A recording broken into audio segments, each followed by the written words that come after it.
welcome to another episode of the Author Spotlight series. It's a series of videos that I do to talk more about Indian authors and their diverse set of works. And in today's video, I'm going to be talking about Kavita Kane.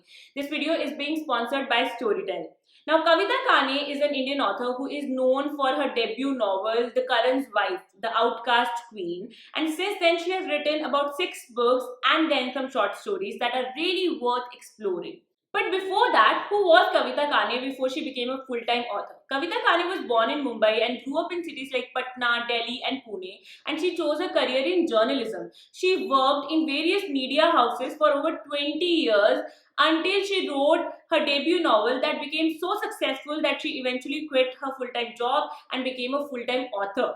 Now let's talk about Kavita Kane's books. If you're looking to just dive into her works, I would recommend you to begin with the 2 celebrity narrated short stories that are available on the Storytel app. These are Storytel originals. That means you can listen to them only on the Storytel app.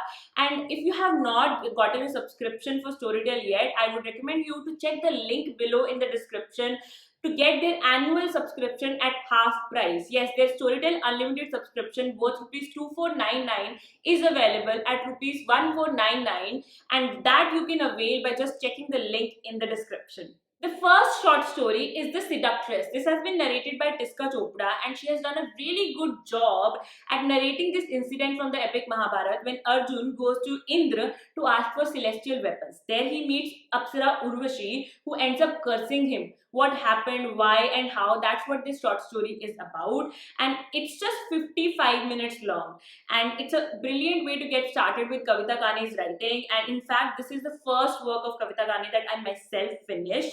The short story has 3 main characters: Arjun, Urvashi and the king of gods, Indra. It's full of beautiful dialogues and conversations that will give you more in-depth knowledge about this incident from the epic Mahabharata. So if you just have 50-55 minutes to spare, I would definitely recommend you to pick it up. And as you continue watching this video, you'll realize that Kavita Kane has written mostly mythological fiction. Her next short story is The Lover, that has been narrated by Sudhanshu Pandey. Yes, he's the guy who's now famous as Anupama's husband. The Lover is a story of Kamdev and Rati. It's this romantic tale of these two who face the ultimate challenge of their lives when they have to face the wrath of Shiv. However, I would recommend this short story only to adult listeners because there are a lot of sensual conversations that happen between Kamdev and Rati until a visitor abrupts their romance. Now, who is this visitor?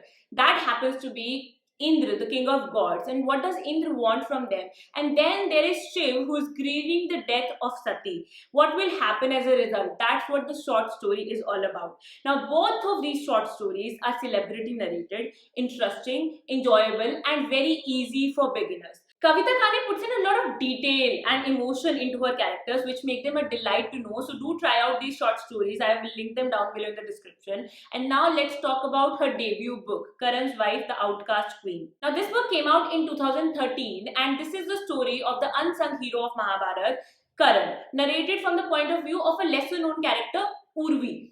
Now this book gives you a perspective on how Karan was, his unquestionable loyalty towards Duryodhan, the ghost of his past and the mystery of his birth. Urvi herself is an accomplished Kshatriya princess who marries a Sud Putra, discounting Arjun. So she has a lot of demons to face herself, and she also has to win the love and respect of her husband Karan. So that's the story, and this book is more of magical realism. And if you're new to this, you might take some time to get used to this genre, but if you already are in love with magical realism, I suppose you will really like this book as well. In 2014, Kavita Kane came up with her second book, that is Sita's Sister. Now, this is again a retelling of a lesser known character, but this time it's from Ramayana. Urmila was Sita's sister and Lakshman's wife who chose to stay behind while Lord Ram, Sita and Lakshman went on an exile for 14 years. Now, what is unique about Kavita Kane's work?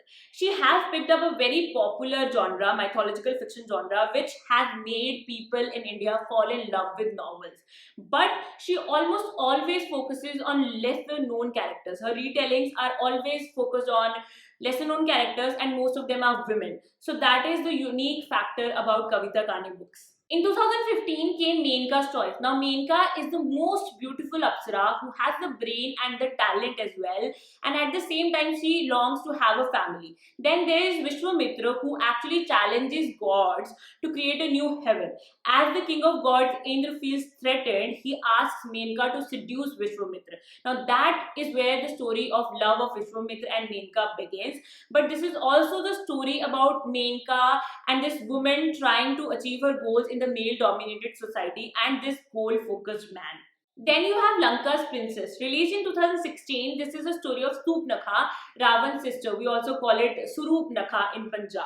Now, this is again a lesser known character from the epic Ramayana, and you know her only because Lakshman cut her nose off, and she is considered to be the reason behind the war. But who was she really? She was born as an unwanted daughter who was cut off from her family.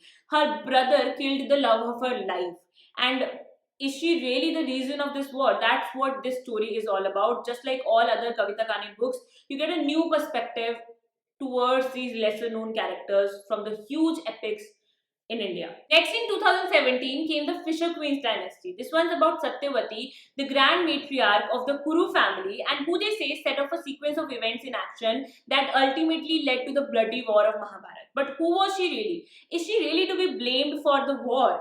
Is she really somebody who cheated a person of his birthright? And if she did, then why is she not estranged from him like she is from everybody else?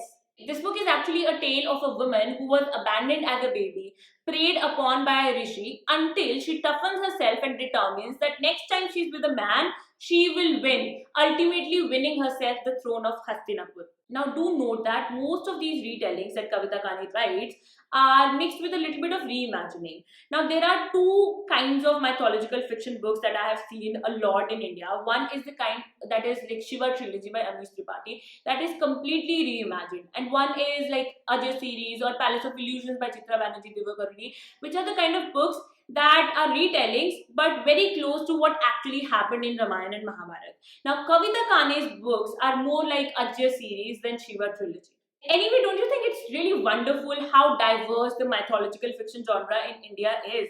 Some of my favorite mythological fiction books are also available as audiobooks on Storytel. So I will also link those down below in the description in case you're looking to expand your Storytel bookshelf and take advantage of this app that is highly convenient and affordable, and use multiple features like save offline, listening goals, and the bookshelf feature. Coming to the second last book that has been published of the author at the time of making this video, and that is the 2019 release Ahilya's Awakening. Now, Ahilya is a woman who was created by Lord Brahma, and she is married to one of the greatest rishis of all time.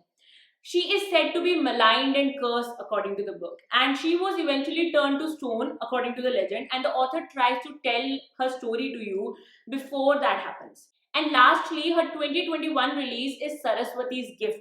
This is the retelling of the story of goddess Saraswati. Saraswati is the goddess of art, music, and knowledge, and she is married to Brahma, and this book is about their unusual marriage. And yes, these are all the books that Kavita Kane has published so far. The author doesn't have her own website, so I can't really say if she has published other short stories somewhere else that I don't know about. But yes, you have all the books she has published that I know of, and the short stories that are available on the Storytel app. So make sure you check out all of them and try and explore her works. And do check out the link below in the description to get your Storytel subscription at half price. Okay, and that's it for today's video. If you want to see another author featured in the Author Spotlight series, then make sure you let me know in the comments down below, and do not forget to check out my previous Author Spotlight series videos that I will also link down below. So you have a lot of links to check out, and I really hope you have enjoyed the process of watching this video and checking those links. If you did, please make sure you hit a thumbs up, subscribe to this channel, and this is Manvi signing off. I'll be back with another video very soon.